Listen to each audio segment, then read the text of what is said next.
तो बेसिकली जो हमारा पिछले सेशन में रह गया था ये फॉरेस्ट प्लॉट। तो फॉरेस्ट प्लॉट के बारे में किसी को अगर पता हो तो कुछ बता सकते हैं ये क्या होता है, इसका मकसद क्या है।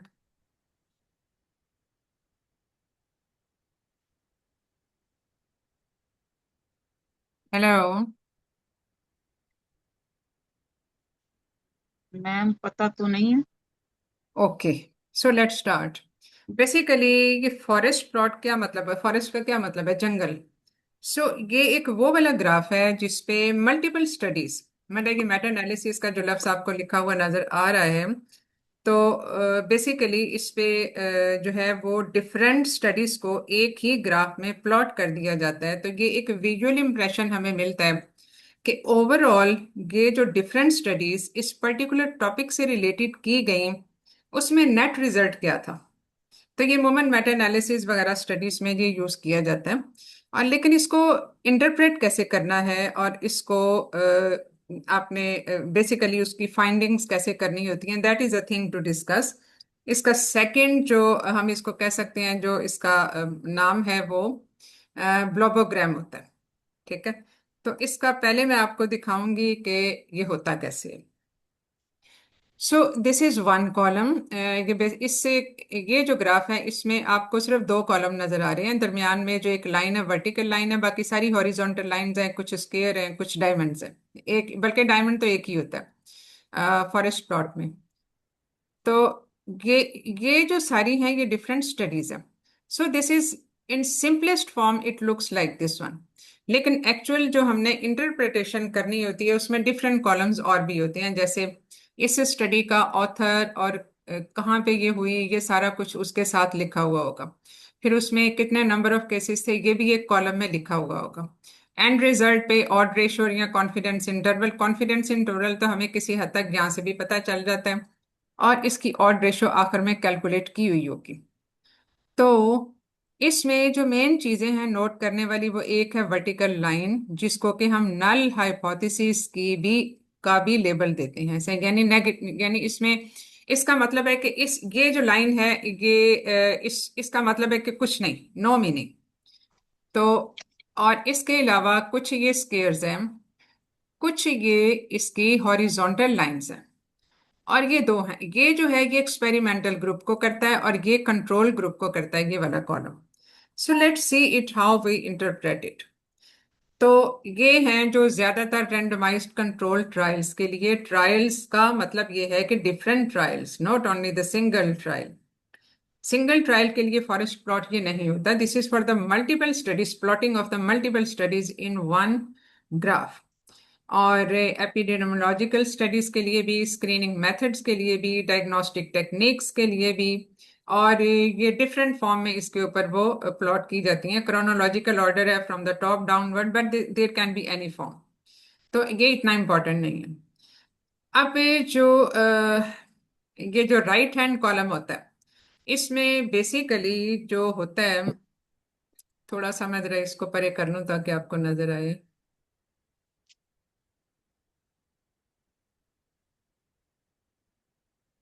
हम्म। तो जो राइट हैंड कॉलम है वो मेजर ऑफ द इफेक्ट है, यानी odd ratio. Right hand column इसमें होगा ये वाला, ये, और ये लेफ्ट हैंड कॉलम है। और जो इसके अलावा इसमें जो ऑड रेशो वो हो गई। अब area of each square is proportional to the study's weight in the meta analysis, इसका मतलब ये है। अब ये कुछ, ये वाला स्क्वायर बहुत छोटा है, ये वाला स्क्वायर इन सब में बड़ा है, ये वाला स्क्वायर जो है वो उससे नंबर दो पे छोटा है, और ये वाला स्क्वायर जो है ये भी बहुत छोटे साइज का है, but it is on the right side. अब जितना बड़ा स्केयर होगा इसका मतलब है उसका सैंपल साइज उतना ही बड़ा है, उसमें जो पॉपुलेशन या जो भी चीज हमने स्टडी की, ज्यादा पेशेंट के ऊपर ये स्टडी होती है, वो सैंपल साइज उसका बड़ा होगा, उतना ही स्क्वेयर उसका बड़ा होगा। और इसके बाद फिर जो हॉरिजॉन्टल लाइन होती है on a forest plot, it represent an individual study with the result plotted as a box, और 95% confidence interval of the result displayed as a line. यानी ये जो है ये नल हाइपोथेसिस है, वर्टिकल लाइन। अब ये जो हॉरिजॉन्टल लाइन है ये कॉन्फिडेंस इंटरवल को शो करती है। जितनी ये हॉरिजॉन्टल लाइन लंबी होगी और इस नल हाइपोथेसिस वाली लाइन को क्रॉस करेगी, उतना ही वो स्टडी इनसिग्निफिकेंट है। जबकि ये जितनी छोटी लाइन होगी और इस नल हाइपोथेसिस की लाइन से दूर होगी, वो उतनी ही सिग्निफिकेंट स्टडी है। तो अगर हम इस पे देखें तो ये वाली स्टडी जो है ये हमें ज्यादा सिग्निफिकेंट लग रही है। ठीक है। अब इसके अलावा जो हॉरिजॉन्टल लाइन है अगर ये क्रॉस करती है वर्टिकल लाइन पे, ये भी हमने डिस्कस कर लिया, इसका मतलब है कि result is not statistically significant once it crosses the vertical line. जितनी लंबी लाइन होगी उतना ही कॉन्फिडेंस इंटरवल वाइड होगा और उतना ही रिलाय डेटा जो है वो लेस रिलायबल होगा। जितनी छोटी लाइन है उतना ही कॉन्फिडेंस इंटरवल बेहतर और उतना ही data reliable. So this is very basic thing to remember कि हॉरिजॉन्टल लाइन का क्या मतलब है। जो डायमंड है जो नीचे बॉटम पे, ये हम इसकी तरफ दोबारा आते हैं, ये वाला डायमंड, डायमंड सिर्फ एक ही होता है फॉरेस्ट प्लॉट पे, मल्टीपल नहीं होते। इसका भी एक ये जो पॉइंट है ये वर्टिकल है जो उसके इफेक्ट को इंडिकेट करता है। और एक इसका हॉरिजॉन्टल पॉइंट होगा, ये इसका हॉरिजॉन्टल पॉइंट है जो इसकी तरफ पॉइंट कर रहा है, और ये इसका वर्टिकल पॉइंट है। तो ये हॉरिजॉन्टल पॉइंट इसका कॉन्फिडेंस इंटरवल शो कर रहा होगा और ये इसका नेट इफेक्ट शो कर रहा है डायमंड का। तो ये ये फाइनल इफेक्ट साइज है, यानी pooled effect size of the multiple studies, चाहे वो दो हैं, चाहे वो चार हैं, चाहे वो छह हैं, जितनी भी हों। तो अगर the points of the diamond overlap the line of no effect, यानी जो दरमियान वाली वर्टिकल लाइन है, तो overall meta analysed results can not be said to differ from the no effect, यानी उसकी स्टैटिस्टिकल सिग्निफिकेंस कोई भी नहीं है। यानी वो स्टडीज जो की हैं उन्होंने कुछ चीज पॉजिटिव साबित नहीं की। जो हमारा नल हाइपोथेसिस था, यानी एक फॉर एग्जांपल कि ट्रांसएमीन का पीपीएच के मैनेजमेंट पे कोई रोल नहीं, दिस इज नल हाइपोथेसिस। तो अगर हम उसमें डिफरेंट स्टडीज करें और जो डायमंड है, अब ये डायमंड जो नीचे वाला जो है डायमंड के, अगर इसको आके टच कर रहा है इस नल हाइपोथेसिस को, everyone can see the cursor. Hello. Yes yes ma'am. Ma'am. हाँ। मैम। अगर इसका ये पॉइंट इस वर्टिकल लाइन को टच कर जाएगा, इसका मतलब है कि वाकई जो हमारा नल हाइपोथेसिस था वो ठीक था, यानी ट्रांसएमीन का कोई इफेक्ट नहीं है पीपीएच पे। तो ये जस्ट फॉर एग्जांपल। और इसके अलावा हेट्रोजेनिसिटी होती है। हेट्रोजेनिसिटी ये होती है कि डिफरेंट स्टडीज जो हमने की। Excuse me madam, sorry to interrupt you. जी जी। मैडम, डायमंड जो है वो मल्टीपल स्टडीज को शो करता है। मल्टीपल स्टडीज का नेट इफेक्ट, यानी उसका रिजल्ट, जैसे हम बात करते हैं ना, किसी भी जब गाइडलाइन बनती हैं तो उसमें मल्टीपल स्टडीज को रिव्यू किया जाता है और उसमें फिर हम एक आखिर में एक कंक्लूजन निकालते हैं, that conclusion is basically A diamond. यानी हमने उन सारी स्टडी से क्या नतीजा अखज किया। अब क्योंकि ये सारे उसकी बेसिकली सारी स्टडीज की कंक्लूजन है, यानी उस ग्राफ की पूरी कंक्लूजन कि ये जो सारी स्टडीज एक टॉपिक पे हुई उनका कोई नतीजा पॉजिटिव था या नहीं था। ठीक है। अब जो हेट्रोजेनिसिटी होती है, हेट्रोजेनिसिटी का मतलब है बहुत सारी वैरायटी होना।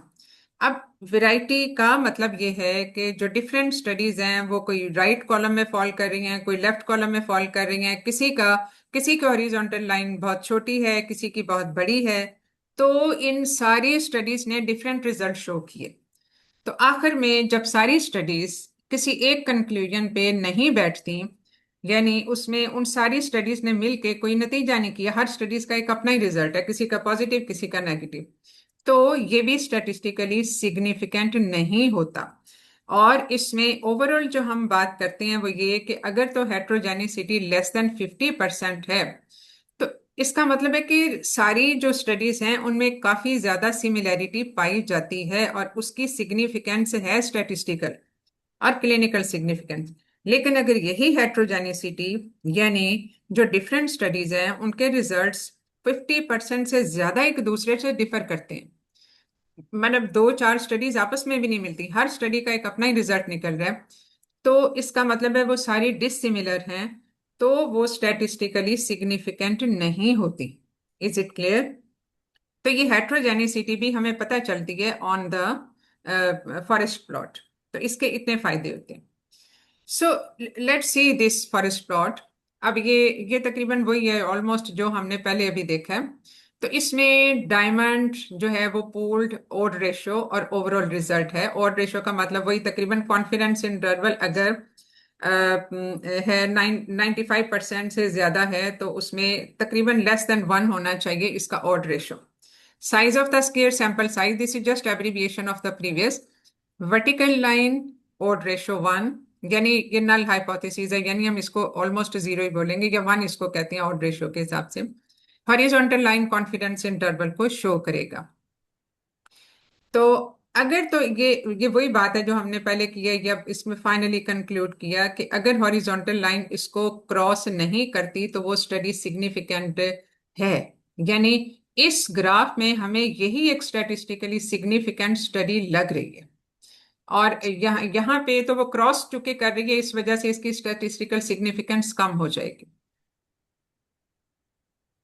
अब इसमें अगर देखो, इसको थोड़ा सा इंटरप्रिटेशन से रिलेटेड है। तो इसमें जो बताया हुआ है कि बेसिकली वही ग्राफिक रिप्रेजेंटेशन है what we have studied so far. अब ये होता है एक्सपेरिमेंटल।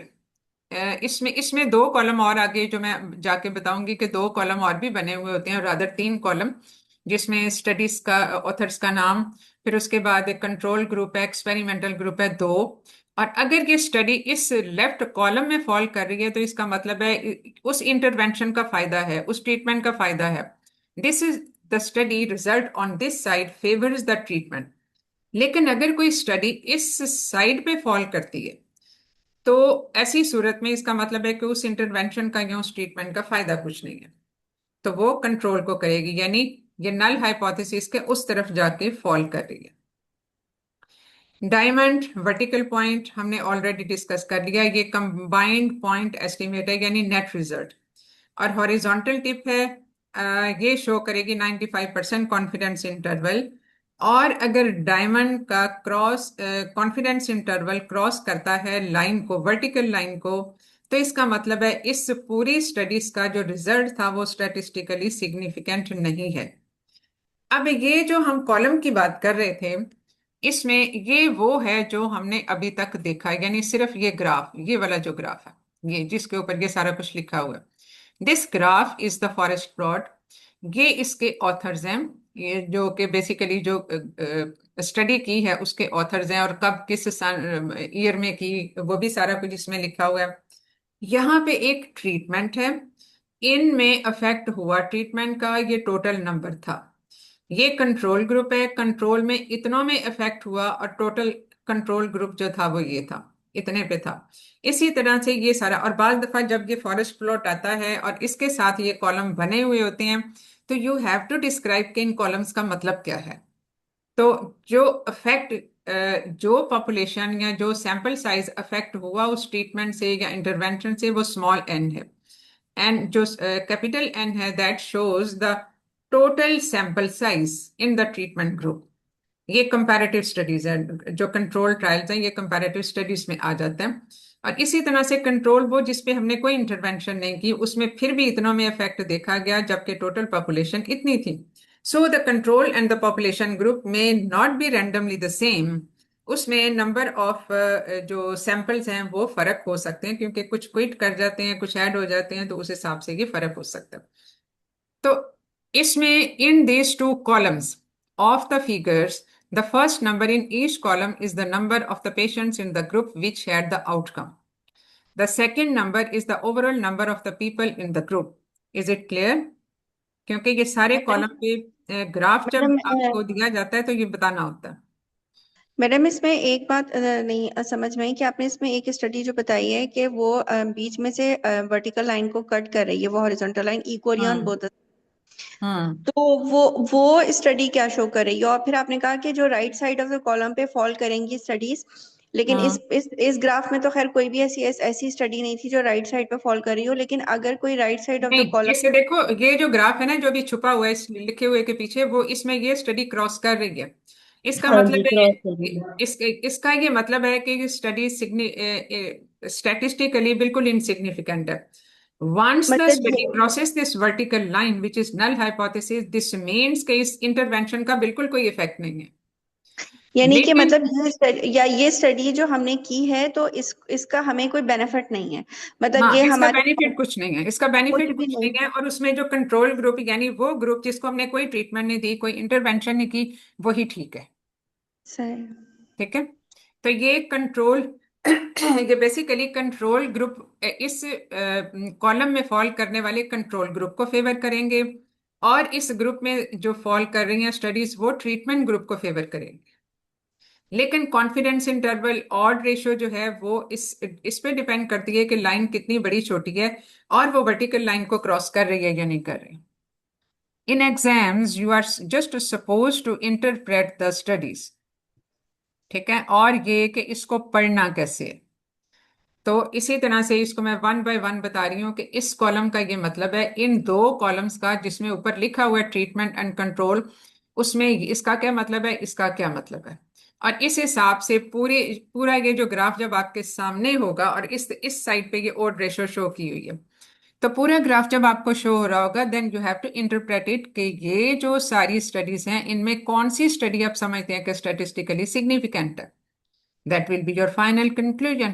और you have to comment on the diamond, कि डायमंड की जो प्लेसमेंट साइज या उसकी जो touching the point two the vertical line, उसके बेस पे आपने ओवरऑल कंक्लूजन निकालनी है। अब ये जो है, ये फॉरेस्ट प्लॉट वाली लाइनें तो हमने सारी डिस्कस कर ली, so this we need not to discuss in detail.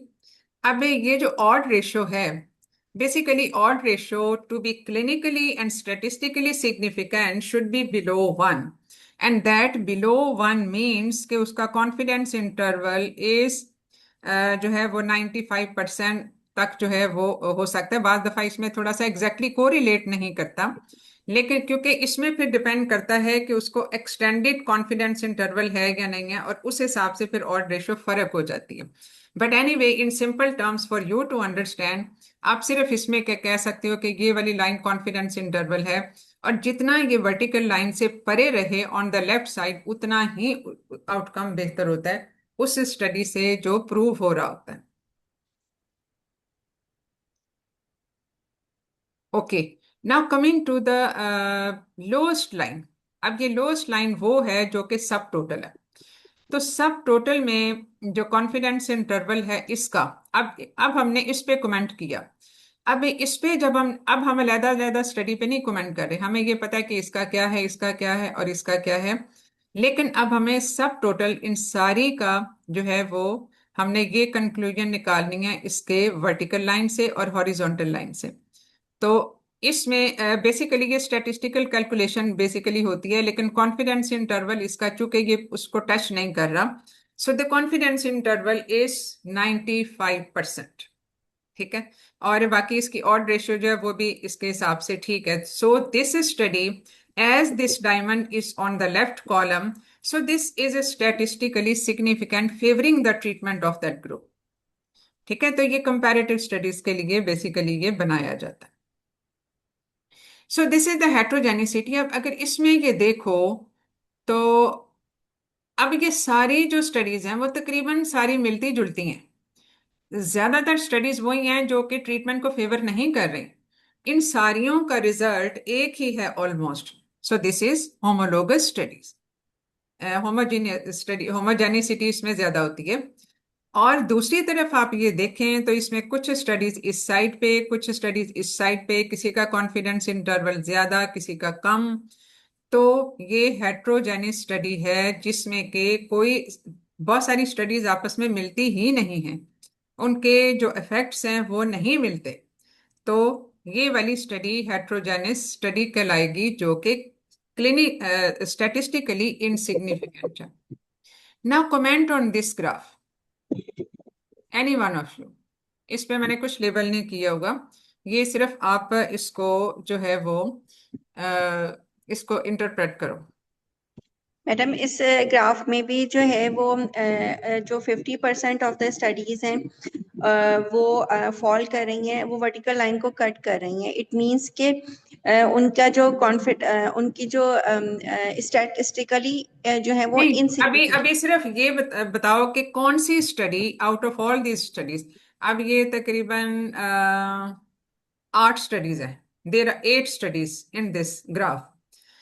तो जो स्केयर वाली है, उनमें सबसे स्टैटिस्टिकली सिग्निफिकेंट स्टडी कौन सी है? मैम मैडम जो नंबर लो मैम ये 5। प्लान वाली लो प्लान पोर्शन में जो प्लान मैडम मिलान। फॉल कर ठीक प्लान। है। रही है उसमें मैडम। सैंपल साइज अगरचे दरमियाना है, मतलब नंबर 2 पे उसका सैंपल साइज आता है, लेकिन उसका कॉन्फिडेंस इंटरवल अच्छा है, and it is not touching the vertical line, while the G sample size here is big, जो नंबर 1 पे ये आएगा, लेकिन उसमें कॉन्फिडेंस इंटरवल जो है वो उसको वो इतना स्टैटिस्टिकली सिग्निफिकेंट नहीं है, और नहीं है। इसको क्रॉस कर रहा है। ठीक है, इसी तरह बाकी स्टडीज में भी क्रॉस कर रहे हैं, और सिर्फ 2 स्टडीज ऐसी हैं जो कि कंट्रोल ग्रुप को फेवर कर रही हैं। बाकी 6 की 6 स्टडीज जो हैं वो फॉल कर रही हैं on the treatment experimental group, यानी जो ट्रीटमेंट ग्रुप है उसमें कर रही हैं। ग्रुप।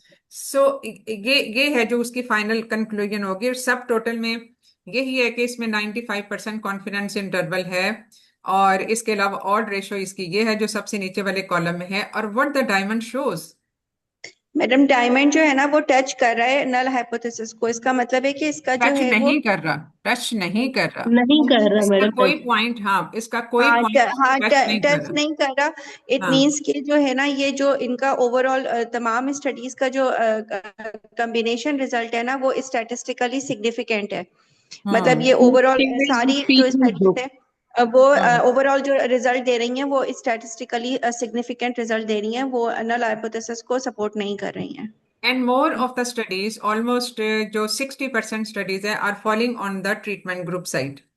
ठीक है, उसमें confidence interval varies between studies, लेकिन उसमें ओवरऑल जो इफेक्ट है that favours the treatment group. ठीक है। तो ये है। अब इससे इससे पहले हो सकता है कि आपको एक सिनेरियो दिया जाए कि ये वाली स्टडीज हुई इस टॉपिक से रिलेटेड, जैसे सिजेरियन सेक्शन जो है वो इन्फ्लुएंस होता है इंडक्शन ऑफ लेबर से, या किसी भी चीज को कह लो, उसमें ये वाली सारी मेटा एनालिसिस स्टडीज हैं और इसमें ये ग्राफ है, तो कमेंट ऑन द ग्राफ। ठीक है, इस तरह से भी ये हो सकता है, तो वो फिर कमेंट में आपने इसी तरह से इंटरप्रेट करना होगा। मैडम पहले हम सारे ऑथर का बताएंगे, मतलब एक तरतीब से हम शुरू करेंगे या पहले नहीं हम नहीं, बस बताएंगे ये कि वर्टिकल इसमें लाइन? इसमें देखो, इसमें डिपेंड करता है क्वेश्चन के ऊपर। क्वेश्चन में बहुत सारी वेरिएबल चीजें आ सकती हैं। तो क्वेश्चन में ये कि how many studies are shown in this graph, 8 हैं, और उसमें जो सबसे सिग्निफिकेंट स्टडी आपको कौन सी लग रही है एंड वाई, ठीक है, वो आपको बता सकते हैं। तो सैंपल साइज कौन ओके। सी स्टडीज का ज्यादा है वो आप इसमें बता सकते हो। वो तो खैर सैंपल साइज दिया भी होता है ना, ये इसके नीचे ये नंबर ऑफ पेशेंट्स भी दिए हुए हैं, तो सैंपल साइज इसका ज्यादा है। अब how many studies have less than 95% confidence interval, यानी जिसमें एरर का चांस रिलेटिवली ज्यादा है, तो वो आप बता सकते हो। और what the vertical line shows, क्योंकि बेसिकली वो इंटरप्रिटेशन से रिलेटेड होता है। What the horizontal line is meant for, what is the significance of diamond. तो ये सारी चीजें हैं जो कि इसमें मैडम जो पूछी जा सकती लेफ्ट साइड मैडम जो लेफ्ट साइड है ग्राफ का that is the treatment group, और जो राइट साइड है दैट इज द है। Control control group. ग्रुप। तो जो स्टडीज लेफ्ट साइड पे फॉल कर रही हैं वो ट्रीटमेंट ग्रुप को फेवर कर रही हैं, और जो राइट साइड पे वो कंट्रोल ग्रुप को, यानी ट्रीटमेंट का कोई फायदा नहीं। तो और बेसिकली मैडम अगर टीचिंग आ जाता है ये तो फिर भी हम, क्या, अगर मैडम टीचिंग आता है तो फिर भी हम तो इसी तरह से टीचिंग में ऐसे बताएंगे। ही बताओ, अगर टीचिंग टीचिंग में भी तो स्टेशन आ ऐसे ही जाता है ये। बताओगे। ये जो चीज आपको खुद आती है आपने अपने स्टूडेंट को बतानी ठीक है। है। ठीक है, इसको इसी तरह से कि इसकी अहमियत ठीक क्या है। है, ये किन स्टडीज के लिए हम यूज करते हैं, और इसको जो इंटरप्रेट हमने करना होता है वो कैसे करना होता है, और किस चीज का क्या मतलब है। और टीचिंग में तो ये होता है ना कि फिर आपने उससे करवा के भी देखना होता है कि उसको समझ कितनी आई है। ठीक है। अच्छा, अब हम सब टाइप्स हैं, ये आपको ज्यादा याद करने की जरूरत नहीं है, क्योंकि इतनी ये बेसिकली स्टैटिस्टिशियन का काम होता है, but just to name it, जो ज्यादातर वैसे कैटरपिलर प्लॉट जो हैं ये यूज होते हैं, ये जो नीचे सब सेकंड लास्ट है, लेकिन अदरवाइज ये सब ग्रुप फॉरेस्ट प्लॉट होते हैं, सब टोटल समरी प्लॉट्स होते हैं, डायग्नोस्टिक फॉरेस्ट प्लॉट्स हैं जिसमें सेंसिटिविटी स्पेसिफिसिटी मेजर होती है, हैजर्ड रेशियो प्लॉट्स होते हैं, कभी कभी ये भी यूज हो जाते हैं, कैटरपिलर प्लॉट ज्यादा इस्तेमाल होते हैं, और बाकी थिक फॉरेस्ट प्लॉट्स हैं, बस ये हैं जो मतलब just to remember it, otherwise इसका आपके हिसाब से वो नहीं है। अब हम आते हैं Robson's classification. Are you clear about the forest plot till now? Madam odds yes ratio ma'am. का बस बता दें, ऑड्स रेशो का एक दफा दोबारा से बता दें। देखो, ऑड रेशियो होती है odds of having any event to occur in that population, और ये कॉन्फिडेंस इंटरवल के साथ रिलेटेड होता है ऑलमोस्ट। रिलेटिव रिस्क, ये एक risk of happening of that problem, उसकी प्रोबेबिलिटी क्या है, probability of the risk happening in that population. तो ऑड रेशो जो है वो जितना कॉन्फिडेंस इंटरवल बेहतर होगा, ऑड रेशो उतनी ही कम होती जाएगी। तो 95% पे यूजुअली जो है वो लेस देन 1 होना चाहिए यूजुअली। और ये हम कैलकुलेटेड के उस पे ऊपर करते हैं, ओवरऑल जो सब टोटल होता है उसमें हम कर रहे होते हैं। चलें जी, अब और तो ये कोई क्वेश्चन नहीं है किसी का? फॉरेस्ट प्लॉट की राइट साइड पे कॉलम है। नहीं, देखो, जो फॉरेस्ट प्लॉट की राइट साइड पे मैम कॉलम फॉरेस्ट है ये प्लॉट ऑड की राइट रेशियो। साइड पे कॉलम है, उसको भी थोड़ा सा एक्सप्लेन कर दें अगर। ये जो है ना, ये ऑड रेशियो है बेटा, जो जी। ऑड रेशियो और 95% कॉन्फिडेंस इंटरवल के दोनों गोज साइड बाय साइड। ठीक है। तो अब इसमें देखो, ये क्रॉस करके इस साइड पे आ रहा है, इसकी ऑड रेशियो कितनी ज्यादा है, इसका मतलब है इसकी स्टैटिस्टिकल सिग्निफिकेंस तो कॉन्फिडेंस इंटरवल के हिसाब से भी नहीं है। ठीक है, तो इसमें it should be less than 1। और इसमें ओके। जो है वो बाकी जो है वो उसके हिसाब से आप देख सकते हो, ये भी अब एक राइट साइड पे स्टडी अगर फॉल कर रही है तो भी उसका ऑड रेशियो जो है वो दैट इज मोर देन 1। तो odd ratio is shown on the graph, on the plot. ये आपने खुद से कैलकुलेट नहीं करना होता। तो सिर्फ इतना सा याद रखो कि विद एन अप्रोप्रिएट, क्योंकि एक अच्छी स्टडीज के लिए, स्टैटिस्टिकल सिग्निफिकेंट स्टडी के लिए कॉन्फिडेंस इंटरवल होता है 95%। यानी 95% टाइम आप कॉन्फिडेंट हैं कि ये स्टडी सही है, दैट इज कॉन्फिडेंस इंटरवल। और उतना ही ऑड रेशो, यानी उस डिजीज के होने की जो रेशो है वो उतनी ही कम हो जाती है। ठीक है, बस इतना सिंपलेस्ट, क्योंकि आप स्टैटिस्टिशियन नहीं हो इसलिए ये चीजें बहुत बारीकी से याद रखना जरा मुश्किल होता है, but just remember in these simple terminology. ठीक है, आगे चले हम। Okay ma'am. नाउ जी ma'am. Robson's classification, anyone knows about it? Robson classification, ये तो क्वेश्चन आ भी चुका होगा, बल्कि आता ही रहता।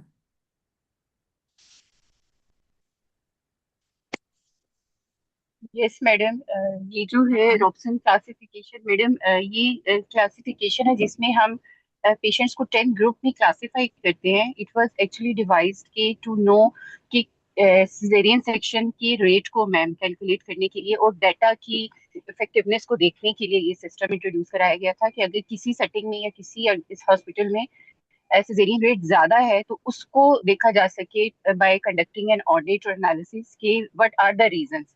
इसलिए मैम 10 बेसिकली ग्रुप्स में हाँ। इसको डिवाइड किया गया है। और मैम उसमें 6 पैरामीटर्स को रख के इनको ग्रुप्स में डिवाइड किया गया है, जिसमें ma'am gestational age, parity, previous caesarean, hmm hmm fly, और मैम इसके अलावा नंबर ऑफ फीटसेस, ये पैरामीटर्स को रख के और मैम फिर उनको 10 ग्रुप्स में डिवाइड किया हम्म। गया है। तो इससे हम एक्चुअली सिजेरियन रेट को देखते हैं कि किसी भी हॉस्पिटल में अगर सिजेरियन रेट बढ़ रहा है तो हम उन पेशेंट्स को हम्म। डाटा लेके उनको इन 10 ग्रुप्स में डिवाइड करके देखते हैं कि किस ग्रुप में सिजेरियन रेट ज्यादा है और उसके फिर एनालिसिस किया जाता है कि रीजन क्या है। ओके, अब इसमें बेसिकली ये एक this is a type of audit. और ऑडिट में ये है, अब इसमें कोई भी ऐसा क्वेश्चन आ सकता है कि आपके मतलब किसी भी एरिया के हिसाब से, किसी भी अदारे के हिसाब से, कि सेक्शन रेट बहुत ज़्यादा बढ़ गया है, and do audit according to the Robson, using the Robson classification. और उसके लिए definitely you need some data.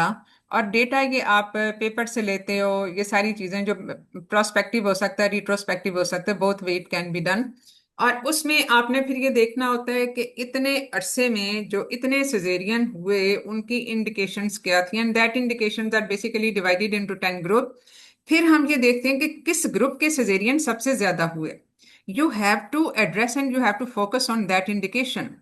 और वो जो इंडिकेशन होगी फिर उसकी आपने स्ट्रेटजीज निकालनी है कि इसमें इस ग्रुप में ये ज्यादा हो रहे हैं, तो how we can modify that particular indication. And then you have to focus on the strategies developed to minimize the section rate for that indication. जैसे मतलब अगर ब्रीच है तो ब्रीच के लिए अगर सेक्शन आपके बहुत ज्यादा हो रहे हैं तो आप ईसीबी को कर दें उसमें।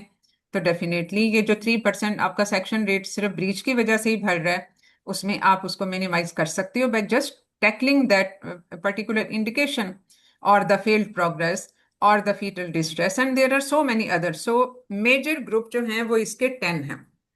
तो इसका मतलब ही ये है कि आप वजह को एड्रेस करें, उस किस ग्रुप में हो गए, और फिर उस ग्रुप को के रिस्क को मिनिमाइज, इंडिकेशन को मिनिमाइज करने के लिए कुछ तरीके ढूंढे। अब इसमें रॉबसन क्लासिफिकेशन में 10, अब ये that has been endorsed by the WHO in 2014 and by the FIGO in 2016। So both जो हमारी मेजर ऑर्गेनाइजेशन है वो इसको एंडोर्स करती हैं, रिकमेंड करती हैं। तो इसलिए it should be used in every institute. अब इसमें जो मॉडिफाइड वर्जन है ना, मॉडिफाइड वर्जन में 10 मेजर ग्रुप्स तो हैं ही हैं, लेकिन इसमें कुछ सब क्लासिफिकेशंस भी आ जाती हैं। तो बेसिकली अब जो हम यूज करते हैं वो मॉडिफाइड वर्जन ही होती है, कि जैसे 4A है, 4B है, इस तरह से करके इसमें वर्जन्स आ जाते हैं। So these are the 10 groups and with the subdivisions, जिसमें उसकी पैरिटी के हिसाब से, प्रीवियस सेक्शन के हिसाब से, प्रेजेंटेशन के हिसाब से, फीटल मॉनिटरिंग के हिसाब से, सर्वाइकल डायलिटेशन के हिसाब से, जेस्टेशनल पीरियड के हिसाब से, इंडक्शन या स्पॉन्टेनियस लेबर के हिसाब से इसको डिफरेंट ग्रुप्स में हम डिवाइड करते हैं। तो इसमें do we need to go into the detail, और आई थिंक ये इसमें इतना लंबा जाने की जरूरत तो वैसे नहीं है। What do you think? No मेरा मैडम, बस टाइम। इतनी काफी मैडम, इस हम्म। आगे चलिए मैडम, आगे बढ़े मैडम। हाँ ठीक है, बाकी भी सारों का यही है। जी मैम, यहाँ तक हमें पता है, थोड़ा सा आगे बताइए। हाँ बस ठीक है। तो इसको हम बाईपास कर देते हैं, बट जस्ट 10 ग्रुप्स हैं जिसमें तकरीबन 3 ग्रुप हैं जिनको हमने सब डिवाइड कर दिया है। ठीक है। तो अब इसमें अब हमें क्या चाहिए होता है? केसेस जो हमने किसी खास ग्रुप में कर दिए, सपोज हमने पिछले 6 महीने का डेटा लिया और हमें पता चला कि जो प्रीवियस वन सेक्शन के साथ जो हैं वो उसमें 10% तो उसी में फॉल कर रहे हैं, और प्रीवियस 2 जो है उसमें 10% और फॉल कर रहे हैं, ब्रीच के साथ जो है वो 5% उसमें फॉल कर रहे हैं, फीटल डिस्ट्रेस के लिए आपके 15% फॉल कर रहे हैं। सो you have design the different the size of the different groups, कि किस ग्रुप में आपके सबसे ज्यादा मैक्सिमम फॉल किए, दिस इज द डेटा। और ये डेटा आप पेपर से लेते हो ज्यादातर, जो आपका रिकॉर्ड होता है पेशेंट्स का। तो ये आपने सारे केसेस अलॉट कर दिए। अब उसके बाद फिर आपने ये देखना है कि अगर ये फीटल डिस्ट्रेस के सेक्शन 15% आ रहे हैं तो इसको मैं कैसे कम कर सकती हूँ। उसमें डेफिनेटली आप फीटल जो मॉनिटरिंग है आप उसके तरीकों को रिव्यू करोगे कि क्या हम इसमें ओवर यूज तो नहीं करते by the changes in the CTG और द मेकोनियम, और उसमें जो एक रिकमेंडेड गाइडलाइंस हैं क्या हम उससे ओवर एंड अबव तो नहीं जा रहे हैं, या उसको अर्ली हमारा थ्रेशोल्ड तो नहीं होता सेक्शन करने का। You will review all those practices and then you will devise some strategy कि सीटीजी में अगर ये चेंजेस हैं तो ये एब्सोल्यूट इंडिकेशन है for going for the immediate delivery. Otherwise the CTG changes which are falling in the borderline range, यानी जो क्लियरली पैथोलॉजिकल नहीं है बट क्लियरली वो नॉर्मल भी नहीं है, that is the Midway group, जहां जिस पे आपको सेक्शन की जरूरत नहीं है, रादर आप वहां पे रिससिटेटिव मेजर पे चले जाते हो। और ताकि उसमें बहुत दफा ऐसे होता है कि ये जो बिल्कुल बॉर्डर लाइन वाली चेंजेस हैं ये ठीक हो जाती हैं, तो उस पे इमीडिएट सेक्शन की जरूरत नहीं है। तो वहां पे आपने ये स्ट्रेटजी डिवाइस की और फिर आपने उसको इम्प्लीमेंट किया, फिर आपने उसका री ऑडिट किया after some time, and then you see कि ये जो हमने स्ट्रेटजीज एक पहले स्टेप पे की थी क्या उसका कुछ फायदा हुआ या ना हुआ। और अगर फायदा नहीं हुआ तो आप उसको रिव्यू करोगे और आप ये देखोगे कि ये जो आपने स्ट्रेटजीज की थी ये सही तरह इम्प्लीमेंट प्रैक्टिस हो भी रही है कि नहीं हो रही। ठीक है। तो इस तरह से आपने इसको जो है वो लेके चलना होता है। तो यूजुअल जो हम रिकमेंडेशन देते हैं जो इसको सेक्शन रेट को ओवरऑल, वी बैक काउंसलिंग है जिसको उसके काउंसलिंग भी और उसकी प्रैक्टिकल इम्प्लीकेशन भी, यानी you will sort out the patient where you can give the trial of labour after caesarean section. उसमें बहुत सारी पेशेंट की हिस्ट्री पे डिपेंड करता है, पास्ट जो जो है उसके जो डिसीजन क्राइटेरिया जो था, जो पिछली दफा का था, उसको आप देखते हो, कोई complication and all this thing, और पेशेंट को काउंसलिंग करते हो, explaining to her the benefits of the VBAC and at the same time the risk of VBAC. तो ये आपने काउंसलिंग की, पेशेंट को सिलेक्ट किया और उसके बाद उसको ट्रायल दी, तो डेफिनेटली ये जो कुछ परसेंटेज है वी बैक ना होने की वजह से वो आप मिनिमाइज कर रहे हो। फिर उसके बाद जो है, इस तरह से आप ग्रुप 5 को का साइज कम कर रहे होते हो। फिर induction of labour should be evidence based, और इंडक्शन ऑफ लेबर अगर बहुत ज्यादा कोई क्लियर कट इंडिकेशन नहीं है, या अगर बिशप स्कोर उसका पोअर है, तो उसको अवॉइड करें। ये आप अपनी गाइडलाइन में ले आओगे, यानी जो आपकी डिपार्टमेंटल इंस्टीट्यूशनल गाइडलाइंस हैं, जो एसओपीज हैं, आप ये चीज उसमें मेंशन कर दोगे कि from now onward no induction of labour if the patient is if there is no clear cut indication for it, या अगर बिशप स्कोर बहुत पुअर हो तो, क्योंकि इसमें भी सेक्शन रेट जो बढ़ सकता है, तो ये ग्रुप 2 को मैनेज कर रहा होगा। और इसके अलावा फिर ब्रीच के लिए तो ईसीवी की हमने बात कर ली, और उसमें जो बहुत इम्पॉर्टेंट दो कॉमन इंडिकेशंस हैं, वो failure to progress. Failure to progress तो बहुत ही मिसयूज्ड इंडिकेशन होती है, और फीटल डिस्ट्रेस भी। तो वहां पे आप फिर लेबर केयर गाइड वाली चीज यूज करोगे। लेबर केयर गाइड बेसिकली इसको इसी को मैनेज करने के लिए, क्योंकि ये सबसे कॉमन इंडिकेशंस है। पेशेंट को 2 घंटे प्रोग्रेस नहीं हुई, चलो जी सेक्शन करो। अब उस पर डिपेंड करता है कि वो स्टेज ऑफ लेबर कौन सी है, पेशेंट को कॉन्ट्रैक्शन आ रही हैं कि नहीं आ रही, और उसमें how the foetus is behaving. Many things are dependent on it, and there are many things to be considered before we go for section for this indication. तो इसलिए अगर इनएडिक्वेट कॉन्ट्रैक्शन हो, तो आप एक ही स्टेज पे 6 घंटे भी इंतजार कर सकते हो, provided the foetus is okay. और उसके अलावा ये है कि आपने ये कर लिया, आपने स्ट्रेटजीज डिवाइस कर ली, फिर आपने उसका री ऑडिट जरूर करना है, just to assess the any improvement in your practices, कि आपका सेक्शन रेट फिर कम हुआ या ना हुआ। तो मैडम, हमारा जी। मैडम इसमें जो हमने प्राइमरी जो ग्राफ बनाया है रॉबसन्स क्लासिफिकेशन का, जिसमें हमने 10 ग्रुप्स में डिवाइड किया है, तो हमने पर्टिकुलर हॉस्पिटल का या उस पर्टिकुलर एरिया का हमने रॉबसन्स क्लासिफिकेशन में उसको डाला है। तो हर जो ग्रुप है, हर जो हमारी रो है, उस रो में नंबर ऑफ पेशेंट फिक्स है, या जो हमें उधर रिकॉर्ड से जितने भी नहीं, पेशेंट्स मिल जाएंगे उस देखो, पर्टिकुलर। सपोज आपने 3 महीनों में 500 सेक्शन कर लिए, ओके। अब 500, अब जितने भी सेक्शन हुए, आपने एक टाइम पीरियड डिसाइड कर लिया कि let me analyse the previous past 3 months data. ठीक है, कि आपने ड्यूरेशन टाइम, मतलब इट शुड बी टाइम, कि इतने 3 महीने के मैं सेक्शन देखती हूँ कि उसमें क्या क्या इंडिकेशन थी। 3 महीने में आपने 500 सेक्शन किए इन अ पब्लिक हॉस्पिटल, तो उसमें जो 100 सेक्शन थे वो तो थे प्रीवियस सेक्शंस के लिए। प्रीवियस सेक्शन 1 भी हो सकता है, 2 भी हो सकता है। 2 में करना है, 1 में हम उसको देखेंगे।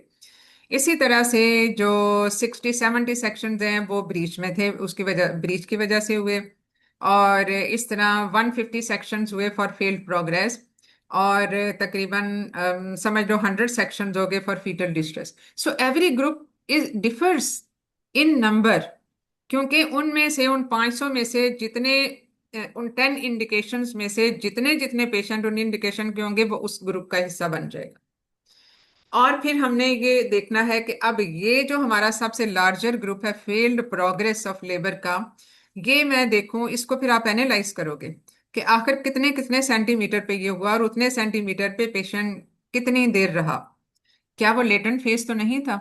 मोमन, ये भी एक चीज होती है कि लेटेंट फेज, यानी अभी 4 सेंटीमीटर डायलिटेशन तक ही पेशेंट को 24 घंटे लग गए, तो इसका सेक्शन कर दो। डेफिनेटली वो चीज नहीं है, अनलेस के there is associated foetal distress या कोई और ऐसी कॉम्प्लिकेशन हो। तो ऐसी सूरत में फिर हमने उसको देखना है कि जो लेटेंट फेज ऑफ लेबर है, उसमें तो उस तरह से आपका टाइम पीरियड बहुत बहुत वेरी करता है। Even in the first stage of labour, एक प्राइमरी को ही अगर आप देखो, उसमें थोड़ी सी लेबर लंबी हम एंटिसिपेट कर रहे होते हैं। तो अगर प्राइमरी को ही देखो, तो उसमें rate of dilatation is not by all means कि वो 1 सेंटीमीटर पर आवर ही डायलेट करे। That can vary from 0.4 centimetre per hour से लेके 1 सेंटीमीटर पर आवर तक। तो उस रेंज के हिसाब से हमें उसकी अडेप्टेशन करनी है। More over, The progress of the labor is dependent upon the presentation of the fetus. उसके अलावा उसकी जो पावर पैसेज पैसेंजर वाली चीजें हैं वो सारी उस वक्त अप्लाई होंगी। तो स्टेशन कहाँ पे था, कोई मेल प्रेजेंटेशन तो नहीं थी, फिर reason for that foetal for failed progress भी आपको एनालाइज करनी पड़ेगी। So you have to go more into the detail of it, क्योंकि जब आप इसको देखोगे कि फेल्ड प्रोग्रेस हुई तो उसमें आपके तो 150 सेक्शन तो उसी में ही हो गए। तो फिर आपने उसकी वजह तलाश करनी है और फिर उस वजह को कॉम्पनसेट करने के लिए आप एक गाइडलाइन बनाओगे कि नहीं, इसमें इस स्टेज के ऊपर अगर अच्छी कॉन्ट्रैक्शन नहीं आ रही तो सबसे पहले तो आप कॉन्ट्रैक्शन को ऑगमेंट ही करते हो, आप उसको फील्ड प्रोग्रेस लेबर नहीं करते। So then that way probably you might change the practices कि वो उसमें जो सेक्शन रेट है वो कम हो जाए, या फिर जो सेकंड स्टेज अगर लंबी है तो उसमें इंस्ट्रूमेंटल डिलीवरी वाली चीज ज्यादा डाल दो, ताकि जो second stage labour delay labour है उसमें सेक्शन ज्यादा होने की बजाय उसमें इंस्ट्रूमेंटेशन की चीज हम ज्यादा बढ़ा दें, so as to minimise the section rate. तो इस तरह से करके इसको हम स्ट्रेटेजी जो है वो डेवलप हम करते हैं। अब यानी कि मैडम जो हमारे पास 10 ग्रुप्स हैं उसमें जो सबसे बड़े लार्जर ग्रुप्स होंगे जिनका जो जिसमें हमें सिजेरियन सेक्शन रेट सबसे ज्यादा मिल रहा होगा, वो ग्रुप्स हम लेके उनको रीऑडिट करेंगे और हाँ, फिर हम अब दोबारा हमने वजह ढूंढ दोबारा ली ना कि हमारा कौन सा ग्रुप सबसे बड़ा आ रहा है। ठीक है, तो जो सबसे बड़ा ग्रुप है हमारा फोकस मेन उसी के ऊपर होगा। तो अब क्योंकि प्रीवियस 2 3 है उस ग्रुप को तो नहीं आप चेंज कर सकते क्योंकि उसमें हमने सेक्शन ही करना है। तो लेकिन ये है कि बाकी जो मैनेजेबल हैं जैसे foetal distress, fail progress, breech, VBAC, ये सारी चीजें हैं जो आप मैनेज कर सकते हो। तो बल्कि साउथ एशिया में ये जो अभी आप स्लाइड पे भी देख रहे हो, C section rate in group 1 to 5 is rising rapidly. यानी हमारे यहाँ पे इस सारे इंडो पाक एरियाज में साउथ एशिया में जो ग्रुप 1 to 5 है उसमें maximum rate of caesarean section है। ठीक है, तो इसलिए ज्यादा हमें जो मेहनत करने की जरूरत है या ज्यादा जो हमें चीजों को सॉर्ट आउट करने की जरूरत है वो ग्रुप 1 to 5 ही है। ठीक है, चलो जी, अब इसमें अगर हम इसको करें ग्राफ की सूरत में, अब हो सकता है कि ये ग्राफ ही आ जाए कि इसमें जो था वो आपका मतलब इसी तरह से जाहिर है वो कलर कोडिंग का तो आपको कलर का कोड तो बताना पड़ता है ना कि ये ग्रुप 1 है, ग्रुप 2 है या क्या 3 है। तो इंटरप्रेट दिस ग्राफ, उसमें नीचे जो है वो ईयर्स लिखे हुए हैं और बाकी परसेंटेज इस साइड पे लिखी हुई है और बाकी जो ग्रुप्स हैं वो एक साइड पे। तो उसमें ये कि आपके आपके इदारे में पिछले 6 महीने में जो ऑडिट हुआ हुआ उसके मुताबिक ये उसका ग्राफ है रॉबसन क्लासिफिकेशन का। Comment on it and find out and recommend the strategies. ये आ सकता है ना, ये मतलब बेसिकली आपने अपनी इंस्टीट्यूट की एक पॉलिसी बनानी है कि ये तो रॉबसन क्लासिफिकेशन है, ये आपका ग्राफ है। अब इसके हिसाब से आप देखें कि आप क्या रिकमेंड करेंगे। Then now you have to find out the major major group as well as the untreated group. ठीक है, उसमें जो अनट्रीटेड ग्रुप होगा उसमें फिर आपने देखना है कि वहां पे फेलियर रेट क्यों है, क्योंकि इसके हिसाब से कुछ चीजें ऊपर नीचे हो रही हैं, कुछ चीजें कम हो गई ग्रेजुअली, लेकिन उसके अलावा जो कुछ चीजें हैं ये बढ़ भी रही हैं। इनिशियली कम, इतने इस 2012 में कम हो गया, लेकिन उसके बाद फिर ये आहिस्ता आहिस्ता 2017 में, और उसके बाद ये आहिस्ता आहिस्ता बढ़ता गया, और ये है ग्रुप 2। तो आपको पता होना चाहिए कि ग्रुप 2 का मतलब क्या है। Then then you will remember कि ग्रुप 2 में क्या था। ठीक है, ये नली पैरा से रिलेटेड है। तो उसमें जो है वो आपने ग्रुप 2 को देखना है कि अच्छा ये ग्रुप 2 में ये था, तो इसका मतलब ये है कि उसमें ये प्रॉब्लम है, तो आप उसकी रिकमेंडेशन ड्रॉ करोगे। दिस ग्रुप जो कि है ग्रुप 1, ये ग्रेजुअली मैडम फॉल कर रहा है, ग्रुप 5 सॉरी, ये ग्रेजुअली ये नीचे जा रहा है। ठीक है, तो इसके बारे में आप वो ठीक है, लेकिन कुछ में फ्लक्चुएशंस भी आ रही है। अब ये वाला जो ग्रुप है ये ग्रेजुअली जो है ये ऊपर जा रहा है, but again with the decrease. So major problem is with this group. ठीक है, तो इस ग्रुप को फिर आपने देखना है ग्रुप 2 जो है कि इसमें हम क्या अब वो करें। अब इसी तरह से ये भी कंपैरिजन है कि इसमें आपने एक पहले ऑडिट, ये basically audit and re audit, कि पहला ऑडिट आपका ये था, ये किसी भी ग्रुप से रिलेटेड आपको हो सकता है कि दिया हो, और इसमें अम्म, हाँ, और उसके बाद ये आपने इनिशियली कुछ स्ट्रेटजीज डिवाइस की और ये ग्रुप जो है ये नीचे चला गया।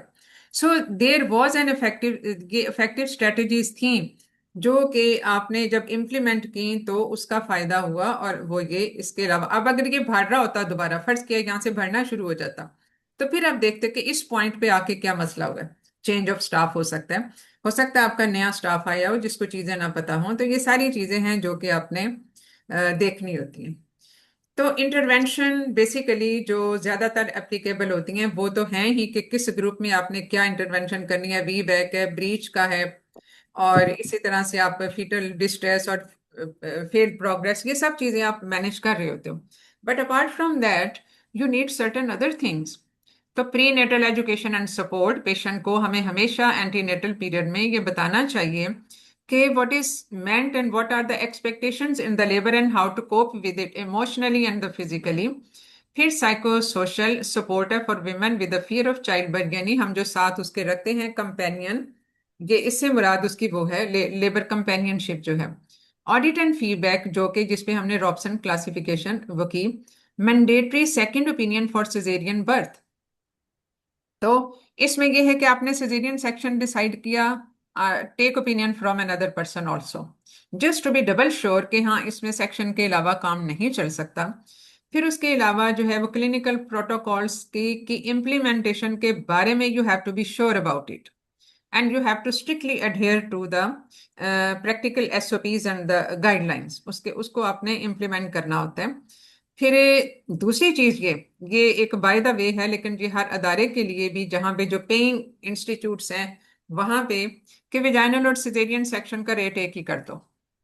उसमें फिर एक जो एक पब्लिक ओपिनियन होती है कि सेक्शन इसलिए किया जाता है कि उसमें डॉक्टर को पैसे ज्यादा मिलते हैं, at least that will be counteracted. And moreover there will be no extra incentive for the physician also, C section करने से ज्यादा मतलब उसमें वो होता है, अगरचे उससे ज्यादा मसला होता है कि जस्ट टू मतलब उसमें टाइम मैनेजमेंट का भी एक इशू होता है। फिर जो हैं वो बेसिकली इसमें कुछ पॉलिसीज हैं जो कि लीगल लाइबिलिटी और मैल प्रैक्टिसेस वगैरह से रिलेटेड, वो हर अदारे का एक ज़रूरी हिस्सा होती हैं regarding, specially regarding the obstetric services. तो ये हमने ऑलमोस्ट वो सारी कर ली हुई है ऑलमोस्ट। ये this is just the repetition. Active management of labour जरूर करें, यानी अगर कॉन्ट्रैक्शन कम आ रही है, पावर का मसला है, तो उसको augmentation of the labour, ACV और इंडक्शन ऑफ लेबर को एविडेंस बेस्ड तरीके से करें, वी बैक, इंस्ट्रूमेंटल डिलीवरी का रेट बढ़ाएं, लेबर केयर गाइड को यूज करें, और prolong latent phase should be permitted and the more time permitted for the labor to progress, not only in the first stage but also in the second stage।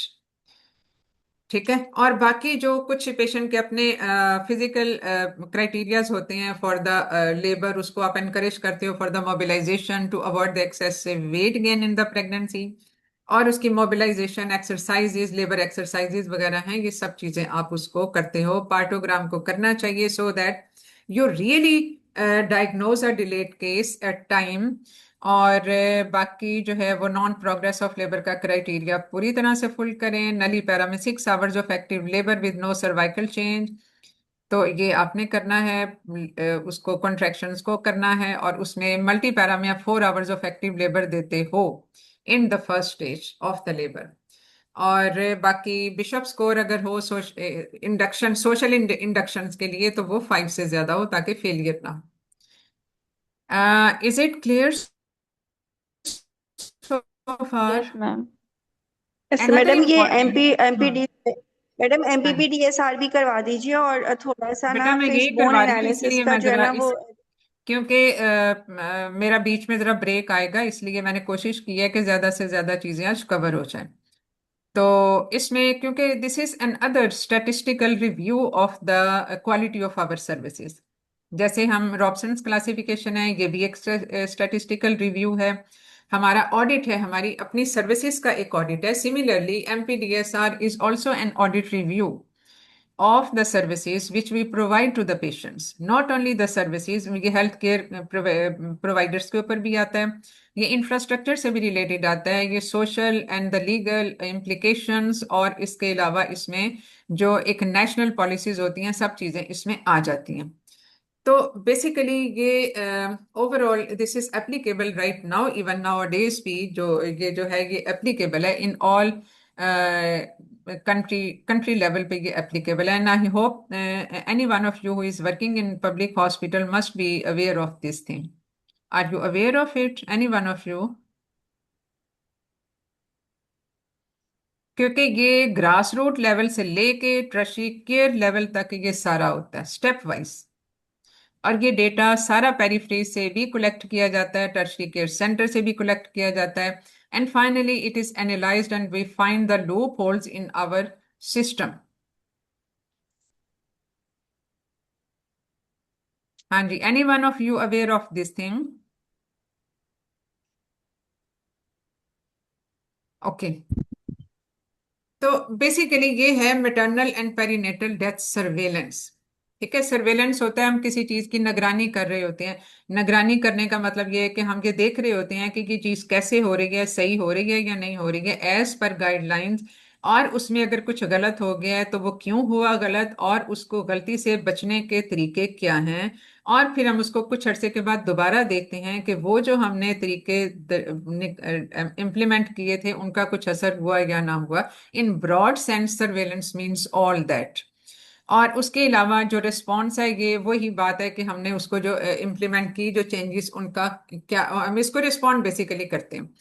तो ये एक national levels पे ये national levels पे ही ज़्यादातर होता है, क्योंकि इसमें फिर सारे जो है वो आरएचसी से लेके टर्शरी केयर जो है हॉस्पिटल्स हैं वहाँ तक ये सारी चीज़ वो सारी स्प्रेड होती है, और हर जगह से फिर ये डेटा कलेक्ट किया जाता है। इवन जो हाउस डिलीवरीज हैं, deliveries occurring at the home, वो भी उनका भी डेटा उसमें कम्युनिटी डेटा जो होता है उससे कलेक्ट करना इसमें ज़रूरी होता है। बट द प्रॉब्लम इज़ कि डेटा पूरी तरह जमा नहीं होता, यानी उनकी एंट्रीज नहीं होती, उसको कलेक्ट करना is a real difficult challenge. तो जब तक हमारे पास एक ट्रू डेटा नहीं होता हम ट्रू उससे एक कैलकुलेशन नहीं कर सकते। But any way what ever is available, इसमें इसका मकसद ही है कि क्वालिटी इंप्रूवमेंट, और ख़ास तौर पे related with the maternal mortality, जिसमें हम अभी तक we are falling behind the SDGs, और पेरीनेटल मोर्टेलिटी भी। तो इसमें हम आइडेंटिफाई करते हैं, नोटिफाई करते हैं, यानी कोई अगर मैटरनल डेथ हो जाए तो उसकी नोटिफिकेशन जरूरी है। मतलब जो पेरीफ्री में है वहाँ पे प्रोबेबली जो डीपीओ होता है, मतलब ये जो है बल्कि जो वहाँ का हेल्थ ऑफिसर होता है उस खास जगह का, वहाँ पे उसको नोटिफाई करना होता है। Quantification, calculate the data, calculated by data, and determination of the causes and avoidability of the maternal and neonatal deaths। यानी सबसे पहले तो आपने डेटा कलेक्ट किया, और वो डेटा कलेक्ट कैसे हुआ? सबसे पहले जो ग्रास रूट लेवल पे घर में अगर किसी की ड्यूरिंग डिलीवरी डेथ हो गई तो that delivering person is responsible for reporting it to the health care authorities. तो उसकी ये नोटिफिकेशन हो जाती है, so that the actual data can be collected and we know that in this particular area how many deaths have occurred in the last 6 months। तो ये हमारा data होगा। तो उसके अलावा फिर ये नोटिफिकेशन क्वांटिफिकेशन तो ये होगी। फिर एक एक डेथ जो है उसको स्क्रूटिनाइज किया जाता है, उसको एनालाइज किया जाता है, उसको इन डेप्थ वो उसकी इंक्वायरी की जाती है कि व्हाई इट हैपेंड। अब उस वाई का जो जवाब है, उस वाई में ही उसकी कॉज हमें पता चलती है कि whether there was first stage delay, second stage delay या थर्ड स्टेज डिले, जो हम आगे जाके अभी डिस्कस करेंगे। और फिर हम ये देखेंगे कि ये वाला डिले क्यों हुआ। क्या टर्शरी केयर हॉस्पिटल में पहुंच के उसको ट्रीटमेंट डिले मिली, या उसको ब्लड टाइम पे नहीं मिला, या पेशेंट आया ही उस सीरियस कंडीशन में था, इरिवर्सिबल शॉक में था। तो ये सारी चीजें, then we sort out the reasons. अब अगर फर्ज किया रीजन बार बार किसी इलाके से ये आती है कि होम डिलीवरीज में पीपीएच हुआ और उसकी वजह से पेशेंट की डेथ हो गई, तो डेफिनेटली वहां पे जो एक होम डिलीवरी सर्विसेज हैं वो कौन कर रहा है? We have to identify the personal responsible whether it is single, और वो उनको हमें, इसका मतलब है हमें उनको ट्रेन करने की जरूरत है, because every time the people there in who are uneducated, having the social barriers and the family barriers, they cannot reach up to the hospitals, even not to the RFCs. So by default they have to be delivered at home. तो वहां पे फिर हमारा ये stance होगा कि हम जो हेल्थ केयर प्रोवाइडर्स हैं उस जगह के दाई हैं या LHV है, LHWs है, हमारा फोकस उनको ट्रेन करने पे होगा। फिर हम अगर मरीज को कहें कि नहीं तुम वक्त पे हॉस्पिटल पहुंच जाओ, शायद वो उतना एप्लीकेबल ना हो। So we have to train that healthcare providers in that area and at the grassroots level. तो इसी तरह से अगर पेशेंट फर्स्ट या वो उसको आइडेंटिफाई हो गया कि now she has to be moved, she should be move to the hospital, but there was no transport available, तो ये अब स्टेट का काम है कि वो इसके लिए जो एम्बुलेंस सर्विसेज हैं वो प्रोवाइड करे। ये हर RAC में होनी चाहिए, हर BHQ में होनी चाहिए, हर DHQ में होनी चाहिए, और जाने टर्शरी केयर में तो ये होता ही है। तो वो वाली चीज़ें फिर ये स्टेट के लेवल पे आ जाएगा। और बाकी जो पेशेंट या उनके फैमिली मेंबर्स की एजुकेशन है, that all the time goes side by side, उसको हम बाईपास नहीं कर सकते, क्योंकि हॉस्पिटल तक पहुंचना भी एक एजुकेशन के ऊपर बेस बहुत करता है। तो ये है जो सारा हमने फिर we find out the reason, we find out the management, and then we उसको हम सॉर्ट आउट करते हैं, उसका हल तलाश करते हैं, फिर उसको हम इम्प्लीमेंट करते हैं, और उसके बाद फिर हम कुछ अरसे बाद देखते हैं कि अब उस जगह पे ये चीज कम हुई या ना हुई। तो इसलिए जो है अब इसके जस्ट फॉर एन एग्जाम्पल, इसमें जो हमारे इधर से जो हमारे ग्रुप से डॉक्टर फारूक जमान, रुबीना, डॉक्टर रुबीना सुहेल और वो सारे जो FIGO प्रोजेक्ट था, एक reduction of the maternal mortality. So the FIGO project was to reduce the maternal mortality rate in area of Kasur, जो लाहौर के साथ है कसूर। सो इसमें जो ज़्यादा हमारा फोकस था वो ये कि वहाँ पे हमने जो बहुत इस पे जो फोकस किया वो ये कि वहाँ के जो हेल्थ केयर प्रोवाइडर्स हैं, जैसे उनकी दाइज हैं या LHWs हैं, उनको जाके ट्रेन किया गया ताकि वो इस काबिल हों, क्योंकि हर मरीज यहाँ तक नहीं पहुँच सकता।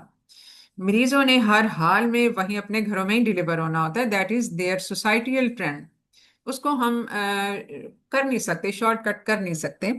और फिर उनको, ताकि वो they are capable of dealing with all those emergencies and for the timely referral. दूसरी चीज ये कि जो उनके RHCs थे, BHQs थे, वहां पे जो डॉक्टर, कोई ना कोई डॉक्टर काम कर रहे होते हैं, हमने फिर उनको भी ट्रेन किया गया, उनको भी ट्रेन किया गया कि just to train them in management of the basic जो मसले मसाइल होते हैं पेशेंट्स के, यानी कोई ऑब्स्ट्रक्टिव लेबर है उसको कैसे आइडेंटिफाई करना है, PPH की इनिशियल मैनेजमेंट क्या होनी चाहिए, और कौन सी कंडीशन है जिस पे टाइमली रेफरल, और अगर पेशेंट एक ऐसा है तो इवन सिजेरियन सेक्शन में भी उनको ट्रेन किया गया वहाँ का जो हॉस्पिटल स्टाफ था। And at the end of that project, there was a remarkable significant reduction in the maternal mortality. So that was basically a success story of that product. अब ये जो MPDSR है, that is similarly an activity to find out the reasons and to address them and to reduce the maternal mortality, क्योंकि वो हमारा एक अभी target number 1 है, और उसमें उसमें अभी तक हम बहुत ज़्यादा उसमें रिडक्शन में अभी कामयाब नहीं हो सके। दो WHO कहता है कि रिड्यूस हो गया, but the real picture is कि इसमें अभी तक बहुत ज़्यादा डेटा तो सरफेस पे आता ही नहीं है। तो चूंकि वो डेटा सरफेस पे नहीं आता, इस वजह से बहुत सारी चीज़ें तो अंडर द कारपेट ही रहती हैं, और वो डेटा जब तक सही नहीं होगा आप उससे सही कंक्लूजन निकाल नहीं सकते। So a lot of work has still to be done.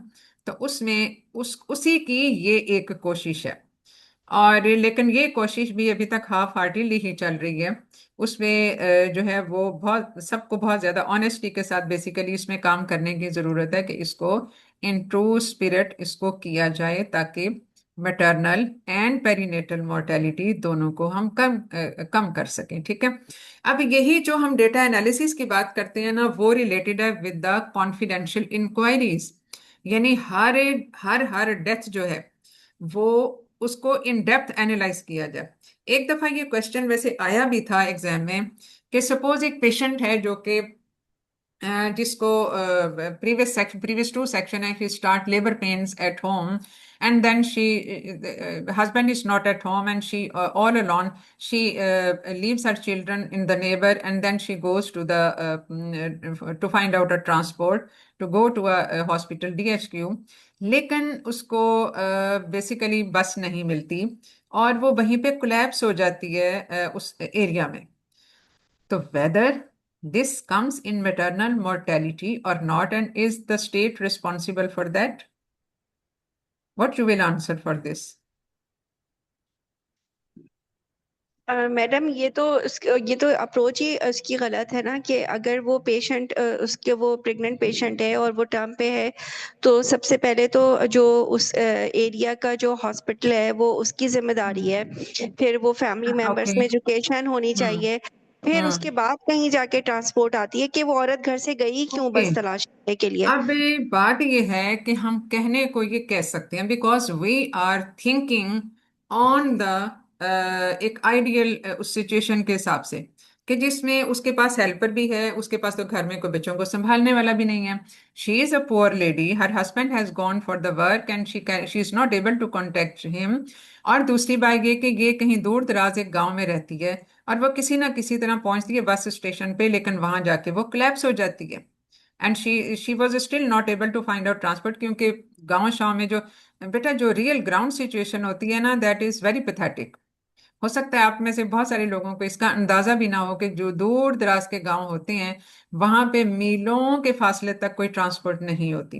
And if the patient has started labor pains and there is no person available in that area who can deliver her, या कोई दाई या और कुछ ऐसा, ये तो वो situation है जो कि एक सिचुएशन क्रिएट हुई। लेकिन अनलकीली ये situation is not that uncommon. In the real situation is not an uncommon situation. तो ये अप्रोच गलत नहीं है, ये अप्रोच ग्राउंड रियलिटीज के एन मुताबिक है। बाज दफा तो इससे भी वर्स होती है। अगर कभी कहीं चले जाओ तो बाद जगह तो सड़कें भी नहीं होती, वो लोग मरीज को डालते हैं किसी ट्रॉली के ऊपर या किसी चारपाई के ऊपर और वहां से उसको पैदल चल के लेके आते हैं बस स्टेशन तक। ये सिचुएशन होती है।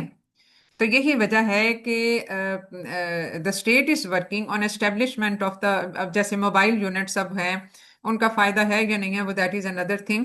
लेकिन ये कि जो मोबाइल क्लिनिक्स जो होते हैं कि आप जगह जगह जाके खुद ही देखें कि कौन सा पेशेंट है, पेशेंट आपके पास ही नहीं आ सकता, you go to their doorstep. तो उसके उसके पीछे बेसिकली ऑब्जेक्टिव ये है। तो अदरवाइज बाकी और ये जो जितनी मोर्टेलिटीज और ये सारी होती हैं ये उसमें फर्स्ट और सेकंड स्टेज डिले होता है ज्यादातर एट होम, या फिर उसके बाद उसको कोई ट्रांसपोर्ट ना मिले या उसके पास पैसे नहीं है या उसके पास कोई हेल्पर नहीं है, उसको साथ लाने वाला कोई नहीं है। ये है सारी situation. So this but again this is maternal mortality. ठीक है।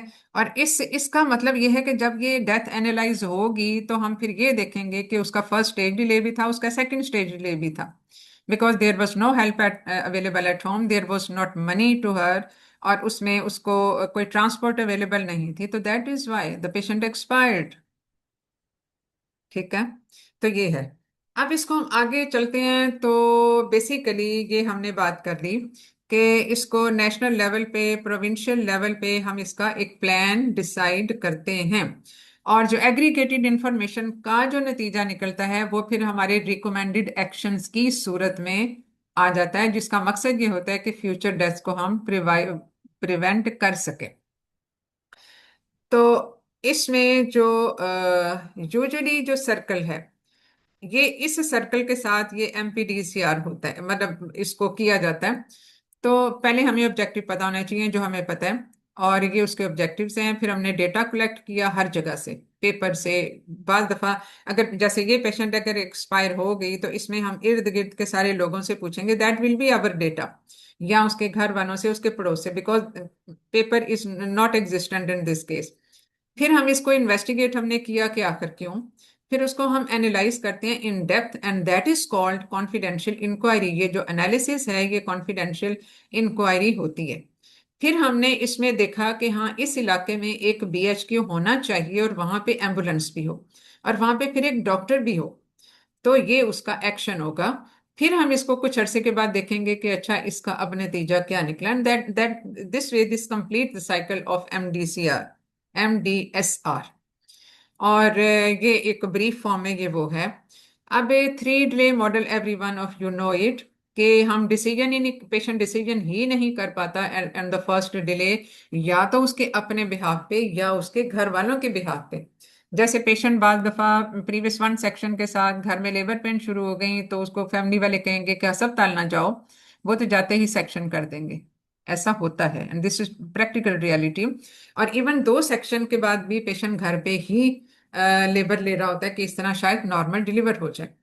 और सेकंड डिले ये है कि उसके पास पैसे नहीं है, ट्रांसपोर्ट नहीं मिली, तो ये रीचिंग द मेडिकल फैसिलिटी वाली चीज़ है कि करीब कोई जगह नहीं है, असेसिबिलिटी और उसमें ट्रांसपोर्ट का इशू। थर्ड डिले के अस्पताल तो पहुंच गई लेकिन वहां पे जाके प्रॉपर केयर नहीं मिली।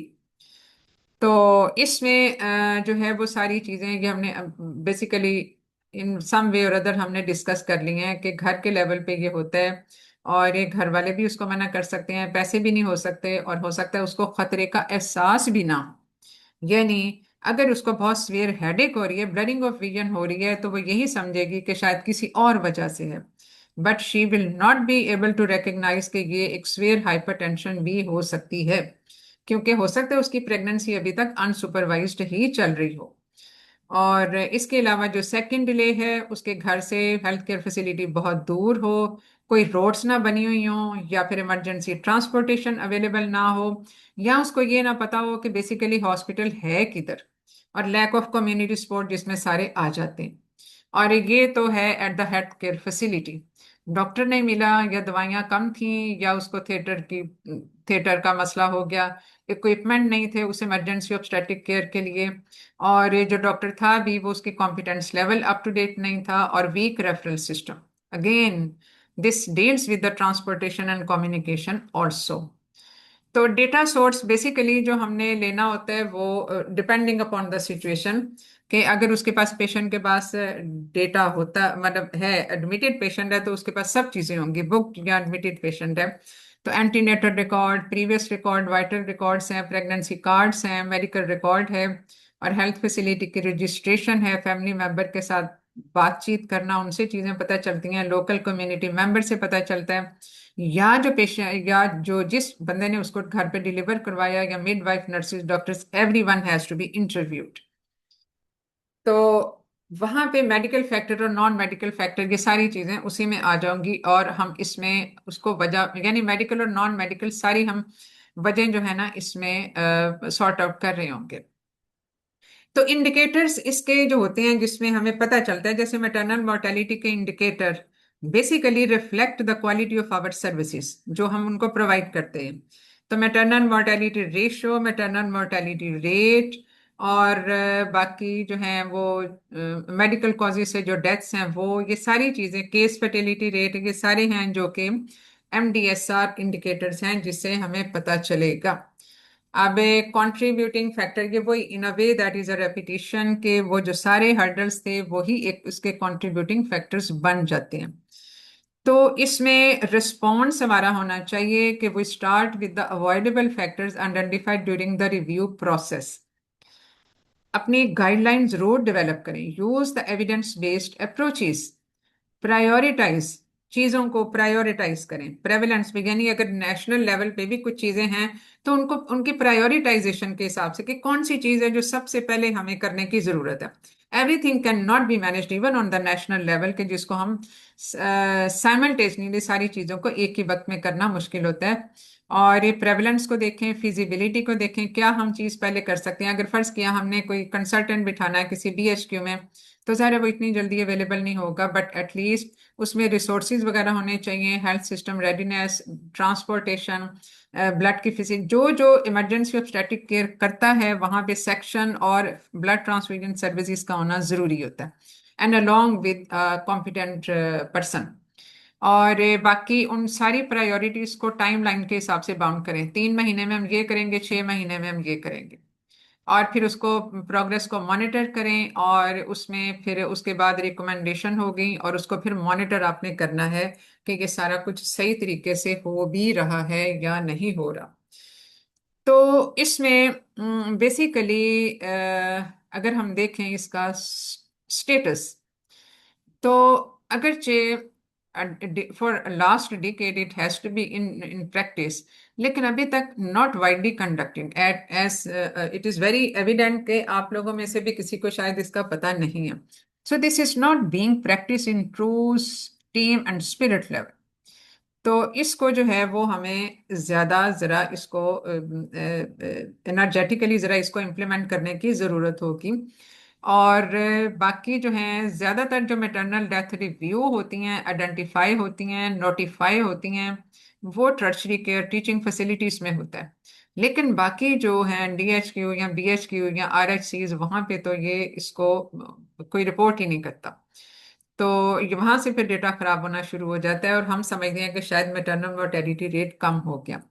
और अक्रॉस द बॉर्डर इसमें, अक्रॉस द बोर्ड इसमें जो हेल्थ केयर फैसिलिटीज हैं ये यूनिफॉर्म नहीं है। यानी RHCs, DHQs, ये सारे, इनमें बहुत वेरिएशन होती है of the health care facilities across the provinces भी, और फिर जो डिस्ट्रिक्ट लेवल पे हैं उनमें भी बहुत ज़्यादा डिस्पैरिटी इसमें पाई जाती है, और इस वजह से इसमें डिफर करता है फ्रॉम एरिया टू एरिया। तो 8 कंपोनेंट्स जो हमने पहले भी कर लिया: identification, notification, review by the multidisciplinary team, analyse करो, एग्रीगेट करो data, this is important to know and remember.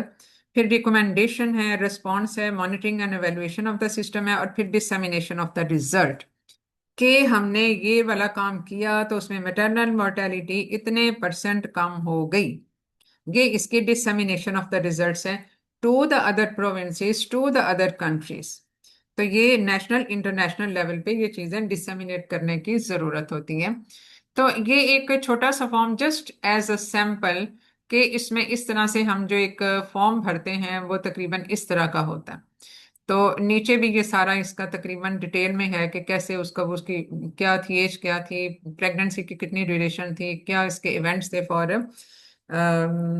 For the this mortality या morbidity. Near miss is another important data, audit data. So I think every one of you must be aware of this terminology, near miss जो है। पता है सबको क्या? Yes madam. Hmm? आप yes सारे madam. सुन भी रहे हो कि नहीं? जी मैम, जी सुन मैडम, रहे हैं। सुन रहे हैं। हम्म। तो नियर मिस एक इम्पॉर्टेंट चीज है। अगर हम देखें तो मोर्टेलिटी से पहले वाली स्टेज नियर मिस होती है। सो इफ यू, और नियर मिस हमेशा ज्यादा होती है, मोर्टेलिटी कम होती है। बिकॉज नियर मिस तो है ही वो जो कि मोर्टेलिटी से बच गया। Timely treatment, timely arrival in the hospital, तो ये वो चीजें हैं। अगर हम नियर मिस पे भी फोकस कर दें तो फिर मोर्टेलिटी को भी हम कम कर सकते हैं।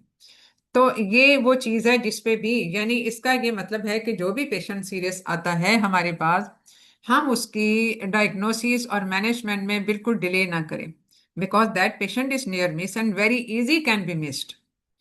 तो इसलिए जो है वो एक इम्पॉर्टेंट, ये इस तरह से ये डेटा हो जाता है कि इसमें हमारी quality of obstetric care assess होती है। पेशेंट स्वेयर PPH के साथ आया, स्वेयर APH के साथ आया, वो शॉक में आया लेकिन बच गया। That shows the competency of the services and adequacy of the services, और क्वालिटी ऑफ द सर्विसेज को ये इंडिकेट करता है। So this is a very good indicator of the good quality services.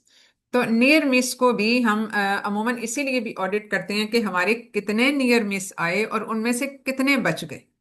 ये हमारी एक सर्विसेज के ऊपर एक उसकी रिफ्लेक्शन होगी। तो ये हेल्थ सर्विसेज में जब हम इम्प्लीमेंट करते हैं तो ये frequency of severe maternal complication का हमें बताएगा। पिछले 6 महीने में हमारे पास कोई 40 केसेस ऐसे आए जो नियर मिस थे, लेकिन डेथ्स कितनी हुई? 2। सो उसमें हमारी अच्छी सर्विसेज है। फिर उसके बाद हेल्थ केयर फैसिलिटीज परफॉर्मेंस, तो बेसिकली वो वही है कि एक तो फ्रीक्वेंसी कितने केसेस आए, और फिर हमारी परफॉर्मेंस कैसी थी, और फिर हमने जो इंटरवेंशन की वो क्या थी और किस लेवल की थी। फिर आप raise awareness about and promote reflection of quality of care issues. और ये जो है कि आप फिर एक चीजें इसको आप एक लेसन के तौर पे आप शेयर करते हो कि ये मतलब this is a thing to basically ये हमारी सक्सेस स्टोरीज होती हैं to prevent the mortality from the cases of the near miss. अगरचे नियर मिस के अलावा भी डेथ तो हो सकती हैं, बट लेकिन ज्यादा उसकी जो प्रोपर्शन है वो नियर मिस के साथ होती है। सो ये जो है ये फिर हमारी अगर अगर फर्ज किया हमारे नियर मिस थे और उसके साथ ही जो मोर्टेलिटीज थी वो भी काफी सिग्निफिकेंटली थी, तो फिर हमें अपने आप को रिव्यू करना पड़ेगा कि हमने आखिर उन नियर मिस के ऊपर क्या मसला मसाइल था, या कोई डिले था हमारी तरफ से, या कोई अदरवाइज इंफ्रास्ट्रक्चर में प्रॉब्लम था, उसको ब्लड प्रॉपर नहीं मिला, हमारे पास ब्लड ट्रांसफ्यूजन सर्विसेज नहीं थी। तो ये सारी चीजें हैं जो कि फिर उसकी वजह बन जाएंगी, और फिर उस वजह को हमने चेंज करना है, उसके लिए कोई स्ट्रेटजी डेवलप करनी है ताकि हम आइंदा के लिए इस चीज को बचा सकें। ठीक है। तो ये बेसिकली इसके लिए जो तीन डेटा यूज होते हैं वो बेसलाइन असेसमेंट या रीअसेसमेंट, अगर हम ये ऑडिट कर रहे हैं तो सिचुएशन एनालिसिस और इंटरवेंशन। तो ये है जो नियर मिस वाले डेटा जब हम कलेक्ट करते हैं तो ये तीन चीजें उस पर अप्लाई करते हैं। तो बेसलाइन असेसमेंट तो वही है कि क्या मतलब कितनी खवातीन आई और उनकी क्या क्या सिचुएशन थी।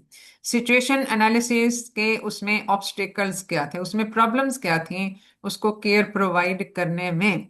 और implementation of a tailored and multi faceted intervention for improving care, यानी अब हमने कुछ चीजें उसकी इम्प्रूवमेंट करनी है, तो डिफरेंट चीजें जो हमने उसमें डालनी है उसको हमने ब्यूटीफुली रीअरेंज करना है, और उनको इम्प्लीमेंट भी करना है, और फिर उनको मॉनिटर भी करना है, और उसके बाद उसका री ऑडिट भी करना है। ठीक है, ये सारा कुछ इसमें आएगा। तो ये लास्ट स्लाइड ऑफ दिस के इसमें अगर आप देख लें तो यहाँ से ये शुरू होता है कि प्रेगनेंसी और बर्थ कॉम्प्लिकेशन, अगर हम इस डेटा को भी करें तो जब एक कंप्लीट ऑब्स्टेट्रिक डेटा एनालाइज हो रहा होता है तो वो फिर total number of birth for suppose 6 महीने में प्रेगनेंसी एंड बर्थ कॉम्प्लिकेशन कितना में हुई, this is another type of data. उसके बाद मेटरनल नियर मिस कितने हुए और मेटरनल डेथ कितनी हुई, और इन ऑर्डर ऑफ फ्रीक्वेंसी ये कम से कम होती जाती है। और जितना आखिर में मेटरनल डेथ कम होगी उतना ही इसका मतलब है कि you are basically providing a very good quality services to the obstetric patients. ठीक है, तो हियर वी स्टॉप इट। तो इसमें अगर कोई क्वेश्चन नहीं तो we can stop it here. जी, क्योंकि ये जितना भी ऑब्स्ट्रक्टिव डेटा जो नो एक मैम। हम जो प्रोवाइड वो देते हैं वो उसमें ये कवर हो गया। जी जी मैम एक बेटा रिक्वेस्ट बताइए। करनी थी। जी मैम एक रिक्वेस्ट करनी थी। मैम एक रिक्वेस्ट करनी थी सॉरी बेटा, आपसे। मुझे आपकी आवाज नहीं क्लियर आ रही। मैम एक रिक्वेस्ट करनी है। हाँ जी। मैम की नेक्स्ट क्लास में आप हमें क्लिनिकल गवर्नेंस और रिस्क मैनेजमेंट करा दें प्लीज। क्लिनिकल गवर्नेंस और रिस्क मैनेजमेंट। ओके, जी मतलब मैम। ये मैं कवर कर दूंगी, लेकिन next 2 Saturdays I am not available in Lahore. तो इसको फिर मैम हमारा एग्जाम बिल्कुल करीब आ गया है। बेटा मैं क्या करूं, वो मुझे स्कर्दू एक सर्जिकल कैंप के लिए जाना है जो मैं हर साल जाती हूँ। अब वो इसी इसी टाइम पीरियड पे आ गया ना। तो लेकिन I will try to cover ma'am आप बहुत मेनी अच्छा थिंग्स इन वन समझती हैं। सेशन। जैसे आज देखें, अब ये हमारे उसमें नहीं था, लेकिन मुझे फील हुआ कि ये चीजें भी हैं जो कवर होनी चाहिए, क्योंकि ये ऑब्स्टेट्रिक डेटा से जी ऑडिट से मैडम। रिलेटेड हैं ये सब चीजें। ठीक है, तो इसीलिए ये फिर सारी जी चीजें मैम। मैंने कवर कर दी। तो मैडम, फिश बोन एनालिसिस भी रीड करना नहीं आता है, वो भी थोड़ा सा उसका रिव्यू कुछ चाहिए था कि जो चलो फिश ठीक है, बोन। वो ये सारा कुछ मैं नोट कर लेती हूँ, और फिर न्यूज इससे चार्ट अगली भी क्लास करा में। दें मैडम। क्या न्यूज चार्ट। क्या चीज? न्यूज चार्टिंग जो होती है ऑब्स्टेटिकल केयर की। बेटा मुझे आपकी आवाज क्लियर नहीं आ रही।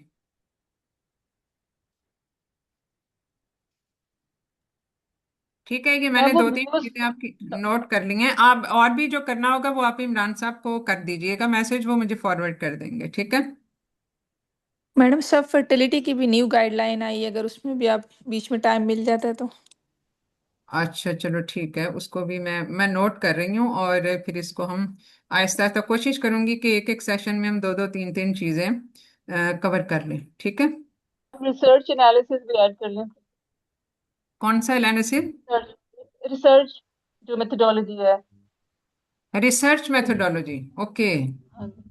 मैडम ठीक वो है। तो आप करवा चुकी हैं मैडम, आपने जब डिसर्टेशन कराया था तो हाँ आपने वैसे उसमें। ये भी है, उसमें रिसर्च मेथोडोलॉजी डिफरेंट टाइप की स्टडीज हैं, उसमें सारा कुछ क्वेश्चन कैसे, इंट्रोडक्शन, सारा कुछ जो है वो होता है, वो सारा वैसे बेटा हो तो गया हुआ है। जी मैडम, उसमें आपने सारी स्टडीज भी बता दी थी, हाँ वो टाइप ऑफ सारा कुछ जो है। स्टडी और हम्म। रिसर्च मैम वो फिर मेथोडोलॉजी भी यूट्यूब पे बता दी होगा थी। अपलोडेड। ठीक है, तो जो चीज हो गई है ना, वो बेहतर है कि हम उस पर अभी टाइम ना लगाएं, बाद में किसी वक्त जरा कर देंगे। इम्तहान के नजदीक जो थोड़े से हैं ट्रिकी आपके एरियाज, तो जो वीक मैडम एरियाज हैं। मैडम मैडम ये जो सब फर्टिलिटी की न्यू गाइडलाइन आई है ना, ये थोड़ा सा रिव्यू करा दीजिएगा एक लेक्चर में ना। अच्छा चलो ठीक है, उसको भी देख लेते हैं। ठीक है। ठीक है, तो अभी फिर हम क्लास स्टॉप करते हैं, काफी लंबी क्लास हो गई आज की। ठीक है। Okay. Thank you madam. Okay. Thank you thank you so so much. Much madam.